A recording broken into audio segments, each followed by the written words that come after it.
everyone, welcome to Halftime Report. I'm Ekta Batra and with me is Mangalam Malu. Well, it's turning out to be a session where it is definitely a lot of caution on the street at this point in time because we are awaiting the US CPI data for the month of September. That's estimated to come in at around 8.1% versus around 8.3% on a month-on-month basis. So yes, there is a softening which is expected, but whether or not that comes through, whether or not the Fed expectations change is probably going to determine how the markets move. So at this point in time, we have the Bank Nifty, which is down over a whopping 650 odd points. We have the mid-cap index, which is down close to 350 points at this point in time. A lot of stocks at 52-week lows from the pharmaceutical space just went by for you, the likes of Biocon as well as Alembic. Even financials are the ones which are trending lower this morning. Hi, Mangalam. Hi, today's weakness is quite violent, as compared to the other days where we did see some dips being bought into. Today's chart on the Nifty would tell you that at any point you sold,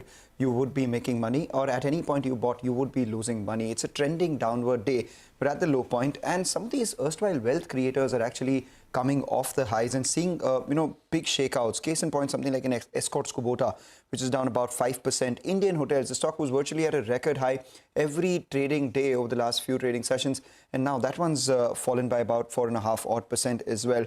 Samvardhana Motherson down almost 3% ACC down 3%. So we're seeing big cuts across the board, and the advanced decline ratio is actually telling you the story of the day. Over the last few trading sessions, we've seen some bounce from the lows in the market from the levels where we currently are at. So let's see whether we bounce back or whether we go ahead and see a more violent correction, because through the course of the day we've seen the advanced decline widen, and now the red line is much above the green line.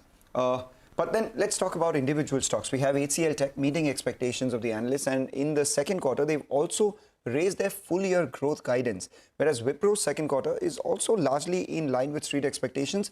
But the stock is lower because the company expects the third quarter growth to remain modest. Rima joins in with the details on both those numbers, the divergent moves.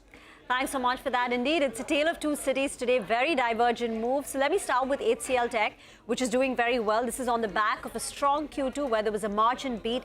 Top line growth at 3.8% in line, but margin expansion of 100 basis points surpassed street expectations.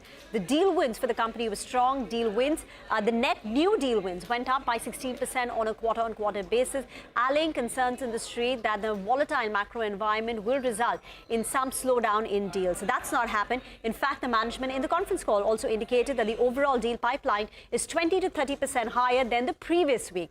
Look at the hiring numbers for HCL Technology. It stands out compared to the likes of TCS as well as Wipro, where there has been a moderation in hiring. For HCL Tech, hiring is pretty much in line with what they've done in the last couple of quarters, so no slowdown there.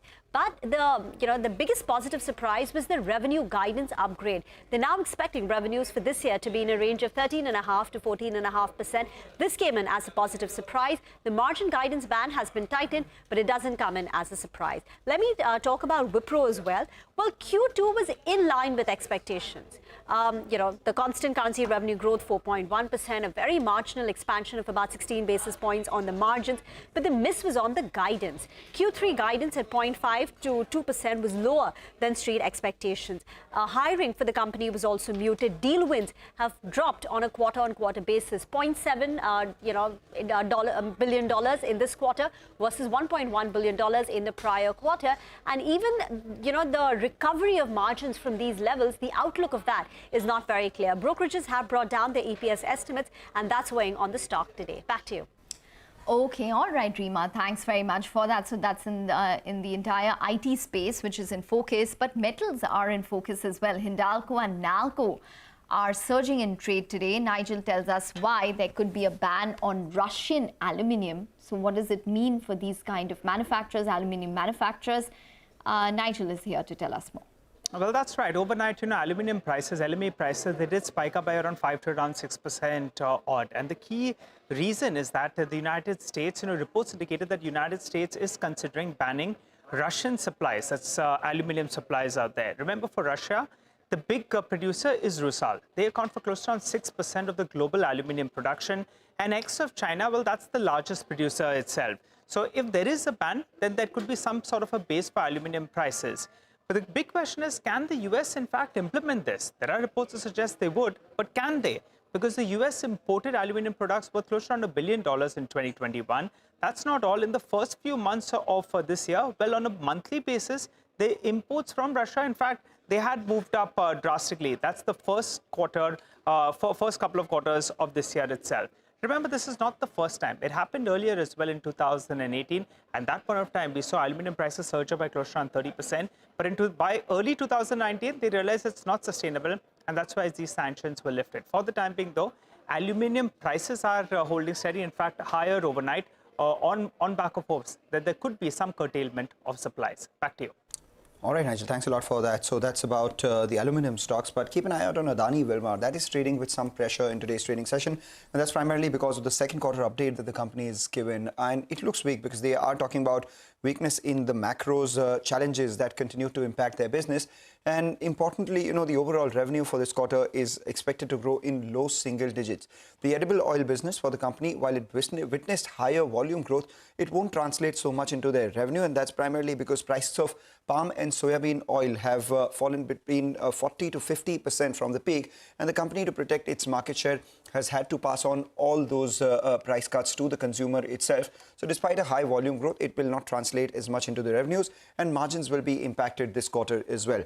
The two parts of their portfolio which are doing extremely well, food and FMCG on a low base, the company intends to increase the contribution coming in from these verticals going forward. So that has grown 40% as expected. And industry essentials, which is the B2B part of the business, has also grown 20%. But these account for a relatively smaller chunk in their overall portfolio, as a result of which the weakness in the oil market is likely to affect their quarter. The stock down by 3%.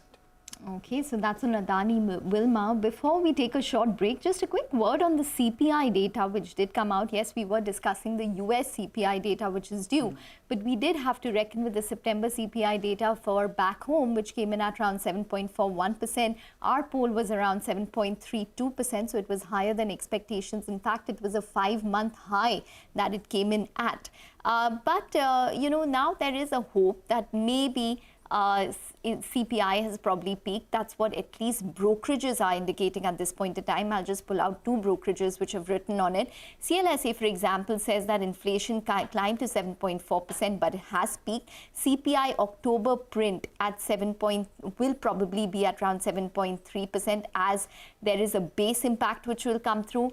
By the month of March, they expect it to probably come down to around 6.3%. And for FY23, probably average to around 5.5%. And according to them, when it comes to RBI hiking rates, 35 basis points is what they expect in December, and maybe around 25 basis points in the month of Feb. Morgan Stanley, too, says that they expect inflation to track below 6% from Feb 2023 onwards. They estimate CPI at 6.5% for FY23 on an average. So yes, we are dealing with a figure of around 7.4% when it comes to CPI for the month of September, but the hope is that it's probably peaked. Also, Morgan Stanley expects the RBI to hike rates by around 35 basis points in the month of December. On that note, let's take a short break. On the other side, Harshvardhan Dole of IIFL will join in to discuss. Welcome back. Still no recovery in sight for the market. The Nifty Bank, however, is holding around that 37,500 mark, an important support zone from where it has bounced in the past. But it's the oil marketing companies which are in focus, and that's primarily because the centre has cleared a total compensation of 22,000 crore rupees towards losses on LPG sales in a reprieve for the companies. Whether this turns the boat around for them or not, for more details, Sonal joins us. Sonal. Thanks a lot for that. Well, it is a minor positive for all these companies. As you pointed out, it's a one-time grant that has been given to the oil marketing companies from the government to the tune of 22,000 crore rupees. Sources are suggesting that they had asked for 28,000 crore rupees, but they got 22,000 crore rupees as a compensation. So yes, it has come in as a relief, but it would only trim some of their losses that these companies were incurring. MOSL, that is Motilal Oswal's Financial Services, says this would serve as a breather to the three oil marketing companies case. And if other things remain same, that is the crude price movement is not much, the currency remains at current levels, then EPS for IOCL for second quarter would change from loss to profit, and that is the similar thing that would happen for FY23 as well. And percentage change in EPS for BPCL would be 45% for second quarter and 48% for FY23. For HPCL, it will be 40% for second quarter and 25% for FY23. They have put out some numbers as well in terms of EBITDA change, that is pre-compensation and post-compensation. So pre-compensation, the losses would have been much higher. EBITDA for IOCL at 122 billion versus 232 billion, that is post the compensation. For BPCL, the losses would come down, and that is the same case for HPCL as well. Kotak Securities says that they assume that the companies would have been making losses of 48,000 crore rupees on LPG. In second quarter, they estimate a further loss of 5,500 crore rupees. Relief is only partial for OMCs according to Kotak Securities. However, it is still a big positive. Additionally, they point out that with declines in international LPG prices, LPG losses have now vanished. So LPG is not such a big worry, but they're still making losses on fuel sales. So that is something we'll be watching out for. Okay. All right, Sonal. Thanks very much for bringing us that comprehensive take. In fact, we do have Harshvardhan Dole, who's the Vice President, Institutional Equities at IIFL, joining in to discuss this matter. Harshvardhan, hi. Welcome to the show. Well, you did hear Sonal talk about the fact that this 22,000 odd crores would probably be a partial compensation for the losses, which are nearly around 48,000 odd crores till June 2022. How does this move the needle for OMCs in terms of a compensation which is provided for LPG? Any kind of changes that you've made on your EPS as well as profitability? So how ironic. We had released our earnings preview just 2 days ago, maybe 2 days before yesterday's announcement. And we had forecast the three oil marketing companies to report significant losses. In fact, losses were either QQ flat or slightly higher for BP and HP, and significantly higher for IOCL because of the inventory losses. Now, depending on when these companies choose to book this particular grant, one would have to, change the estimates. Hypothetically, all of this hits their P&L, say in 2Q, subsequent to which, on a ballpark basis, assuming all the things unchanged, looks like these companies will more or less break even at the PBT level. So a significant change in a matter of 2 days, and significantly positive for these companies, one must say. All right. So you expected them to turn into losses, but at least at the PBT level, because of this announcement, they would be positive. But, the bigger worry is the under-recoveries on diesel and petrol, because that could be to the tune of almost 80,000 odd crores, for which there is no clarity. More than clarity, do you think there is any hope for something coming for this? See, I think what the government will try and do is wait out until maybe third quarter.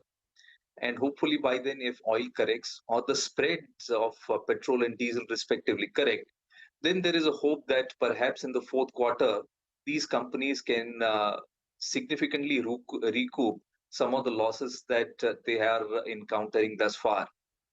And any policy action could be followed thereafter. But bear in mind, petrol and diesel officially is deregulated. So one must try and dwell and come out with a novel mechanism to compensate for these companies' hardships, which ideally should not have been the case. So even I don't have a straight answer as of now as to what mechanism the government will implement or adopt to alleviate these companies from the hardship that they are encountering while selling petrol and diesel. Well, Harshvardhan, this entire year, 2022, has been extremely difficult to predict when it's come to crude prices. But are you making any kind of estimates into FY23? Do you expect some kind of respite when it comes to crude prices? And what would your under-recovery estimate be for diesel and petrol then? See, thus far, if you were to look at first quarter as well as second quarter, petrol is not that much of an issue. In fact, the way petrol spreads have corrected, these companies are earning surplus margins. In the sense, the margins are in the positive territory. Diesel is a pain point, was a pain point even last year, continues to be pain point now. And the way, demand supply, particularly for diesel, is panning out to be, looks like diesel will continue to be a pain point even in the second half of the year. And that's simply because there is not much of diesel supply relative to the demand. And to that extent, either the excise duty will have to be further tweaked, or the companies should be allowed to take calibrated price increases, or some novel solution whereby the refinery transfer price is tweaked between these refiners or when they purchase products from elsewhere. Either it could be a combination of these three or maybe one of these things. Right. If I just look at these stocks as investment ideas, they haven't done much for investors. In fact, over the last 12 months or so, IOC, HPCL, BPCL, all of them are down anywhere between 35 to 50 odd %. Is there a case for investing in OMCs apart from the dividend yield? I mean, there is so much volatility. How do you pitch to anyone that, this is a good idea to put your money in? Well, there is no denying on a normalized earnings, why OMCs, even the upstream companies, are trading significantly below their intrinsic values. And hypothetically, let's assume that crude were to normalize and the spreads were also to normalize. BPHP can actually report earnings which are significantly higher than what the current distressed earnings appear to be. And on that, these companies are trading on maybe 2 or 3 times the respective price to earning multiples. Even on a price to book value ratio, if you plot their respective price to book value multiples for the last 15 years, and then try and compare how do these move in terms of one standard deviation, these stocks are trading at a standard deviation which is below their respective averages. And to that extent, there is deep valuation support for all the 3 companies. But what will re-rate these stocks is perhaps when the uncertainty kind of disappears, or some favorable policy initiatives is propagated by the oil ministry. Perhaps that is when the confidence will emerge within the investors, and that's when they will start looking at these bombed out names. Okay. All right, Harshvardhan, before we let you go, are you expecting any more compensation from the government at all? Are you factoring in anything more in your estimates? Well, not for 2Q, because I think LPG was something which was discussed in media and indicated by the companies whenever we interacted with them, that this is one possible compensation that they are trying to negotiate from the government. I think petrol and diesel is an ongoing tussle. And I hope that the government takes cognizance of this and comes out with a novel mechanism to address the hardship. And in my opinion, unless that comes through, it's very tough for these companies to report PBT break even on a full year basis. All right. And your top picks quickly? We like CGDs over the PSUs. Within CGDs, Gujarat Gas is our preferred pick. And I think Reliance is consolidated a lot. Looks to be a value pick. Maybe there could be a time-wise correction, but at least from a price-wise, there appears to be more or less in the price. And then within OMCs, I think BP and HP stand out well. Okay, all right, Harsh, we're going to let you go on that note. Thanks very much for joining in and speaking with us and providing your perspective on the entire oil marketing company space. As of now, it's still weak for the markets. We'll do one thing, take a break. On the other side, Aditya Agarwal will join in to discuss his technical strategy and stocks today. Welcome back. It is weekly options expiry, and the fight is for the 17,000 mark. If you're taking a look at the FNO action today, the 17,000 call as well as the 17,000 put, that's where the market, today was the first dip below that 17,000 mark, which was bought into. That's because the 17,000 call extremely active for a premium of what, 40 odd rupees, and 17,000 put as well should come up for you. That has a premium of close to around 35 odd rupees as well. Put them together, 75 odd rupees is available to all those who are writing that straddle, and that means the smart money is playing for a range of 16,025 at the lower level, 16,925 at the lower level to close to around 17,075 at the higher level. At the higher level, however, we are seeing a fair amount of build up on the 17,100 call as well. Maybe some are expecting a second half bounce, and that's primarily because this is available at 9 rupees a pop, and 1.28 crore shares have been bought out there. And why is it that someone is expecting a pop? Because if you just take a look at the last 4 trading sessions on the Nifty Bank, it's from levels around that 38,400 to 38,600, where we've seen a bounce of anywhere between 400 to 600 points from the lows. And today as well, the Nifty Bank is hovering around that 38,500 mark, important support zone. So the last 4 trading sessions, the support has come in here. Will there be a bounce or not? We don't know, but the street is definitely playing for that. Okay, all right, Manglam. To be fair, there is a little bit of an intraday recovery which has taken place in the financials as well. Let's get Aditya Agarwal to talk a little more about the technicals of the market. Aditya, hi, welcome to the show. What would you be strategizing today, both in terms of the Nifty as well as the Sensex and specific stocks? Good afternoon, thanks for the show.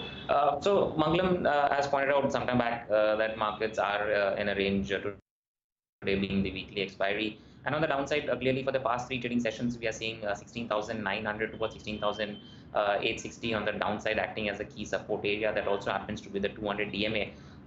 So that is somewhere markets are trying to find support at the moment in the past 3 trading sessions. And today in trade as well, 16,960 next 16,950 on the downside has acted as an immediate support. My sense is market could see a bit of a recovery from those levels and maybe head to levels of 17,100 on the upside. Again, something to notice is market is also forming lower highs. So market started correcting from 17,450, made a lower high 17,250, 300, and in trade today or yesterday made a high of 17,150. So market's been continuously making a lower high, which clearly tells you that selling pressure is increasing at any pullback rallies. So maybe if not today, next week you could see some sort of a correction continuing in the market. But maybe for the day, because it's an expiry session and the derivatives also suggest that 16,900 is a good support area, you could see maybe a bit of a bump up both on the Nifty and the Bank Nifty as well, where intraday support is at 38,500 towards 38,480. Considering that I'm looking for a bounce back, there are a couple of buy calls that I would look at. The first has to be from the pharma pack. Pharma is providing some support to the markets, and Sun Pharma is one which stands out clearly. It's broken out from a consolidation pattern, so one can go ahead and buy at current levels. Good volume activity here. On the upside, look for a target of 990 with a stop loss at 950 on the downside. The second stock recommendation is Triveni Engineering. This is one stock which has been popping up on the screen for some time now, and it is forming a good upward momentum. One can go ahead, buy at current levels, look for a target of 310 on the upside with a stop loss at 270 on the downside. All right, thanks. Welcome back. Well, Neeraj Charavar, who is the head of quantitative equity research at Axis Securities, joins in on the show now to discuss some key themes to focus on this Diwali. Neeraj, hi, welcome to the show. I was just going through your report, and one of the big themes that you're propagating is the entire consumption play. And within consumption, I would assume that you're also looking at, probably stocks such as ITC as well as Indian hotels. My question to you is that both these stocks, for example, have already seen a strong run this year. How much are you probably anticipating incremental upside from these levels, and what's your rationale? Yeah, thank you for having me on show. So right now we are for 2017 we are bullish on 5 themes, and consumption is one of the theme out of these 5. So we are seeing under consumption multiple categories are witnessing uptick as compared to pre-COVID level. Under consumption we are very bullish on ITC.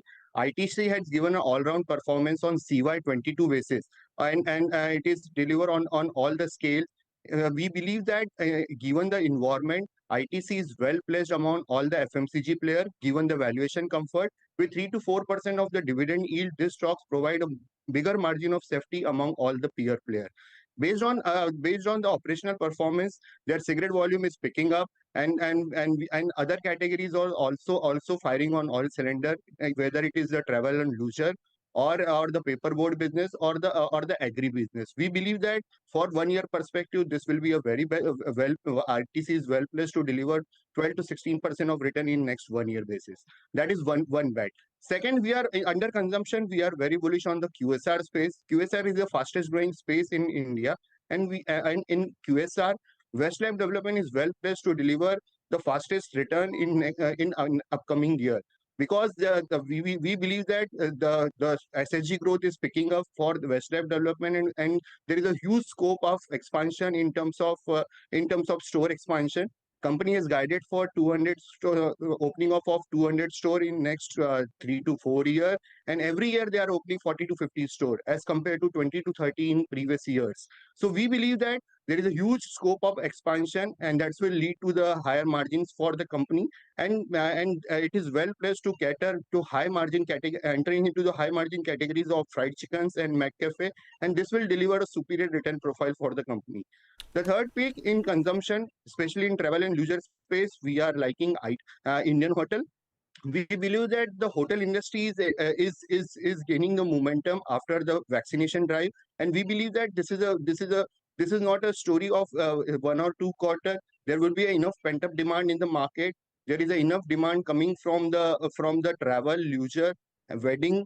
Along with that, some corporate demand is back into the picture, and Indian hotel is well placed to deliver superior return here onwards. We are bullish on as the company has more going towards non-cyclical business, and these non-cyclical business or less cyclical business are very margin accretive, and their margin profiles likely to go improve here onwards. So that these are the three space in which we are bullish on consumption side. All right, we take that point. One of the themes that you have are also balance sheet strength. I just wanted to understand where do you see balance sheet strength and the maximum benefit of that? A bunch of stocks there. So balance sheet strength is a core theme. We are witnessing multiple levers of balance sheet strength across the board. The corporate profitability of NSE 500 universe has increased to 10 lakh crore in Q1 FY23, and this is led by four sector, that is financial, metals and mining, oil and gas, and IT sector. We believe that the balance sheet strength for financial space will likely to stay over here, and this will deliver a superior return in upcoming years because the entire banking system has cleaned up superbly in last couple of years. Asset quality trend has improved, and we are also seeing a demand uptake in terms of credit growth. And this will and valuations are reasonable at current level, and this will make a case to increase allocation towards especially the financial space. And under financial, we are bullish on housing and banking is a theme. So for banking, we like IDFC First Bank. So recently we come up with an initiation in this particular space. We believe that IDFC is well poised for re-rating in this space because company has shown asset quality improvement trend from last 6 quarters. And this trend likely to continue, and company has enough level to improve the credit growth in upcoming years, and that will convert into profitability and superior return ratios. So that is one bet. Second, we are bullish on housing space, and we are betting on Aptus Housing Value Finance. This is a is a housing finance company predominated into South India, and company enjoys the premium and having a pricing power in the niche category of lending to self-employed people of low and mid-income people. We believe that this is a very less competitive space and fastest growing space with economic pickup. We believe that the AUM for this company to grow at a 26% CAGR in upcoming years, and this will translate into higher ROA for the company. Okay. Along with that, we are bullish on the CV space. Neeraj, we've completely run out of time, but we have to wrap up the conversation on that note. It's been a pleasure speaking with you and listening to all of your picks. And we'll do one thing, we'll upload this entire conversation on social media so it can be easily accessed at our in the comfort of time for our viewers as well. And also, if they flash all the top picks that they have for him, we have his top themes, but the top picks that Neeraj has spoken about as well. We'll try and put that up. Come up for you on the screen. We'll try and put that up on Twitter as well and social media for our viewers. But as of now, we need to take a short break. Here's some great news, however, for our investors. You can now track US market action real time on Money Control. Log on to Money Control website or the app and stay informed about all. Watching us here on Halftime Report, let's talk about a special series, Fin Street, where Abhishek Kothari explains how loan growth is back in the banking sector. Abhishek, what are the key trends?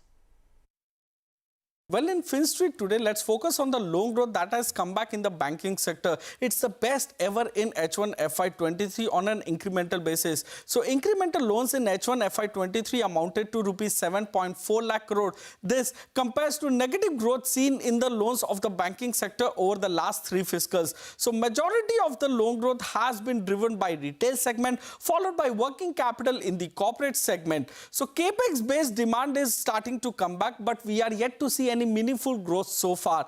Some of the loan growth has also come back for the banks by making inroads into segments which were dominated by the NBFCs. In lieu of the bank loans taken, NBFCs have opted to securitize their portfolio with banks. This has helped some of the banks or the banking sector in incremental loan growth as well. So deposit growth too has been good in H1. Although the fact that growth rate has come down on a year-on-year basis. Deposit added in H1 FY23 so far has been about 5.67 lakh crore, up about 17.6% YOY. In fact, the amount of deposit accretion that we have seen in H1 FY23 is the second best in the past 13 years.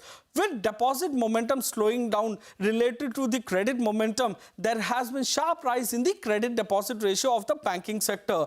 Credit deposit ratio of the sector was at 74.15% as of September 2022, best since 8th May of 2020 when it was a little more than 74%. Let's now take a look at the business updates which has come in from banks on a more granular perspective. Deposit growth for the sector was around 9.2% YOY and about 2.8% sequentially. Now, strong deposit momentum was seen for the likes of IDFC First Bank, Ujjivan Small Finance Bank and AU Small Finance Bank. All of them saw a deposit growth momentum of more than 6.5% quarter-on-quarter.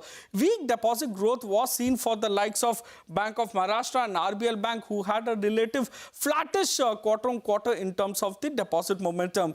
Loan growth was robust for the sector at 16.4% YOY and around 4% sequentially. So strong loan growth momentum on a sequential basis was seen for the likes of CSB Bank, AU Small Finance Bank, Ujjivan Small Finance Bank, Federal Bank as well as SDFC Bank, all of them who had more than 6% quarter-on-quarter loan growth momentum.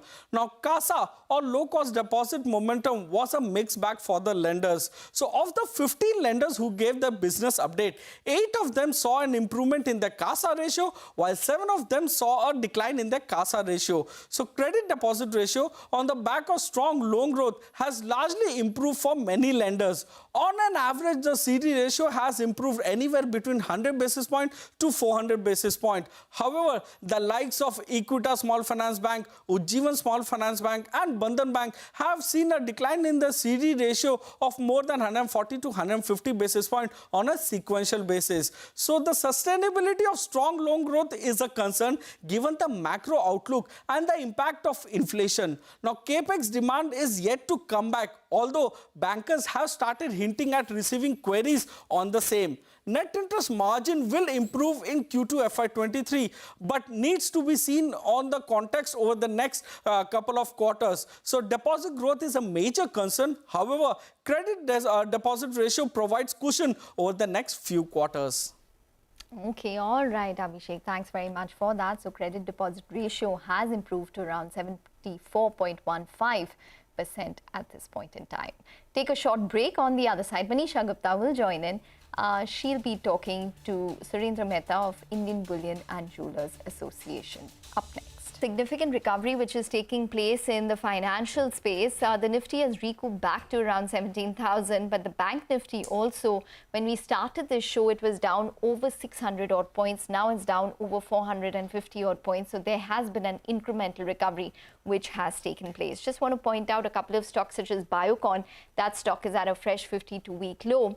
And remember that the street will be watching out for any kind of recovery that takes place in terms of its earnings this quarter, as well as the closing of the Viatris deal, which is basically the biosimilar business that they bought. So those are a couple of key factors to keep in mind. But let's now go across to Manisha Gupta, commodities editor. She joins in. Manisha. Thank you so much for that, Ekta. Well, I'm looking at the festival demand that has been the conversation on the channel today on various sectors there, and the jewelry demand is not too far behind. Whether it's comparable to previous year or pre-COVID levels is what we're asking Surendra Mehta. He's director at the India Bullion and Jewelry Association, and he joins us on the show right now. Mr. Mehta, hi. You know, I've been talking to some jewelers on street, and they tell us that last year was one out of decades where you saw pent-up demand coming in. If we can be equal to that or even 10% below that would be a positive for the jewelry sector. How are you reading the numbers though? We have been regularly doing these surveys across the country, and what we find that these numbers will increase by at least 12 to 15% in comparison to last year. There has been a very heavy demand, particularly in the southern region and western region. Very heavy festival demand due to Diwali festival. And also due to the marriage season coming in. What we find is that there is a lot of demand not only for the lightweight jewelry, but there is also a very good demand for the bridal jewelry and other designer jewelry. We are seeing a significant change in the buying pattern. The youngsters who have not been buying gold earlier have started buying gold, and this is all not only in form of the investment but also in form of the jewelry.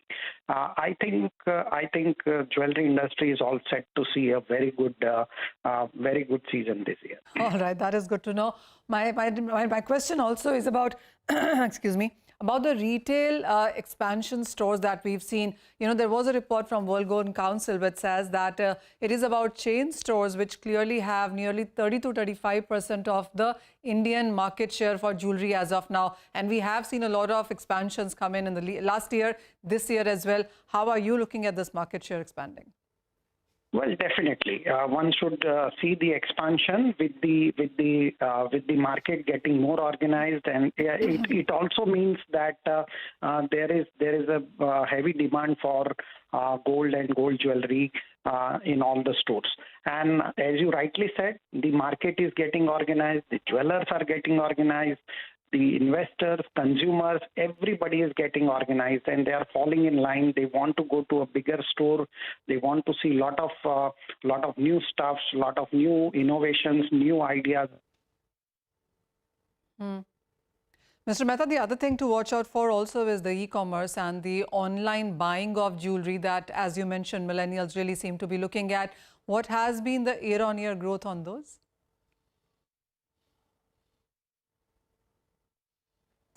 Mr. Mehta, can you hear me?